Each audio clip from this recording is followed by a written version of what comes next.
எல்லாருக்கும் வணக்கம். கடந்த ஒரு வாரமாக எக்ஸிட் போல் வந்ததுலேருந்து எலெக்ஷன் ரிசல்ட்டு வந்த வரைக்கும் எல்லாருக்கும் ப்ளட் ப்ரெஷர் ஏறி இறங்கியிருக்கும்னு நினைக்கிறேன், மார்க்கெட்டில் இன்வெஸ்ட் பண்ணவங்களுக்கு ஸ்பெசிஃபிக்காக. ஸோ இந்த ப்ராப்ளம்ஸ் பற்றி ஈடி தமிழ் சேனலுக்கு நிறைய கேள்விகள் வந்திருந்துச்சு. ஸ்டாக் மார்க்கெட்டை பற்றி, அப்புறம் கோல்டு பற்றி, இது எல்லாத்தையுமே கன்சாலிடேட் பண்ணி ஒரு 4 கேள்வியாக வச்சுருக்கோம். ஸோ அதுக்கு இப்போது பதில் சொல்கிறேன்.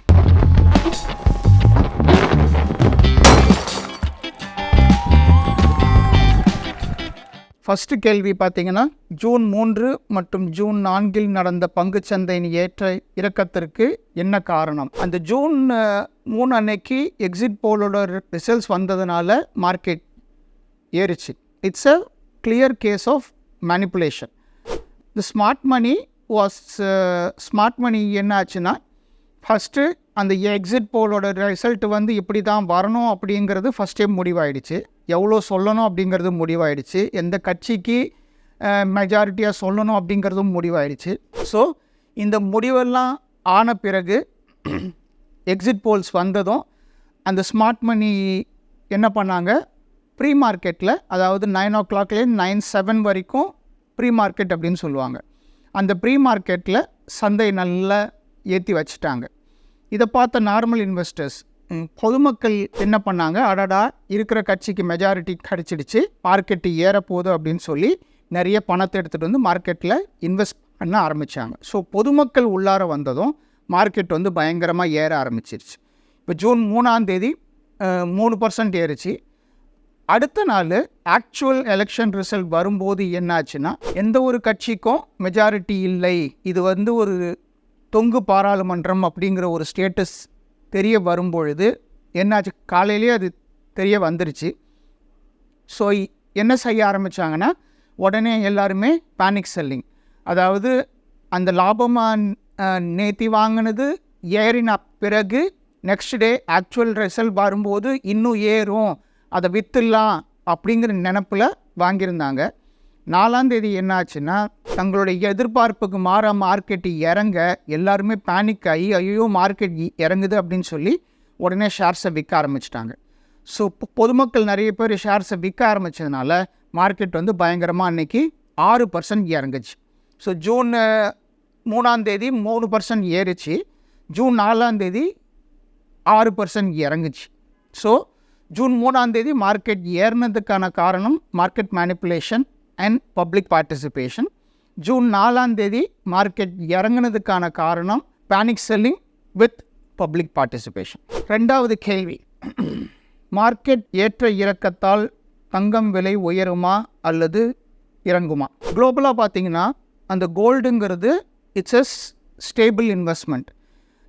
எந்த ஒரு இடத்துலையுமே யாருக்காவது இன்வெஸ்ட்மெண்ட்டில் ப்ராப்ளம் ஏதாவது வந்தால், ஒரு இன்ஸ்டெபிலிட்டி மாதிரி ஏதாவது வந்துச்சு அப்படின்னு சொன்னால், அப்போ என்ன செய்வாங்க, அதுலேருந்து பணத்தை எடுத்து கோல்டில் இன்வெஸ்ட் பண்ணுவாங்க.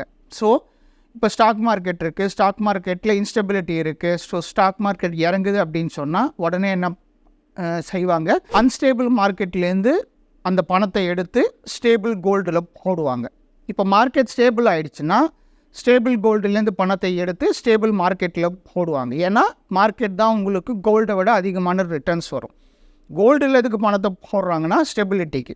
ஸோ மார்க்கெட் எப்பெல்லாம் ஏறுதோ அப்போல்லாம் கோல்டு ப்ரைஸு இறங்கும், இல்லாட்டி ஸ்டேபிளாக இருக்கும். எப்போல்லாம் மார்க்கெட்டு இறங்குதோ அப்போ வந்து கோல்டு ப்ரைஸு கண்டிப்பாக ஏறும். ஏன்னா மார்க்கெட் இறங்கும் பொழுது பணம் இங்கேருந்து கோல்டுக்கு மூவ் ஆகுது. இந்த சைடு கோல்டில் உங்களுக்கு சப்ளை கம்மியாக இருக்குது, டிமாண்டு ஜாஸ்தியாக இருக்குது. ஸோ எக்கனாமிக்கலி இதோட ப்ரைஸு ஏறும். ஸோ அதே மாதிரி மார்க்கெட் ஸ்டேபிள் ஆகிட்டு இங்கே ஏற ஆரம்பிக்கும் பொழுது இங்கே அதிகமாக பணம் வருது அப்படிங்கிறதுனால இந்த சைடு அவங்க கோல்டை விற்றுட்டு இந்த பக்கம் மூவ் பண்ணுவாங்க. ஸோ இதுதான் ஆக்சுவலாக நடக்கும். So market returns is inversely proportional to price of the gold. 3வது கேள்வி, பங்குச்சந்தை ஏற்ற இறக்கமாக உள்ள பொழுது கோல்டு பீஸ் வாங்கலாமா? இங்கே கோல்டு பீஸு எப்போ வேணால் வாங்கலாம். ஸோ அது பங்குச்சந்தை இறங்கும்போது தான் வாங்கணும் அப்படிங்கிற அவசியமெல்லாம் இல்லை. நம்மளை மாதிரி நார்மல் மிடில் கிளாஸ் பர்சனுக்கெல்லாம் we don't fall under the smart money category. நாம் வந்து we are just plain investors.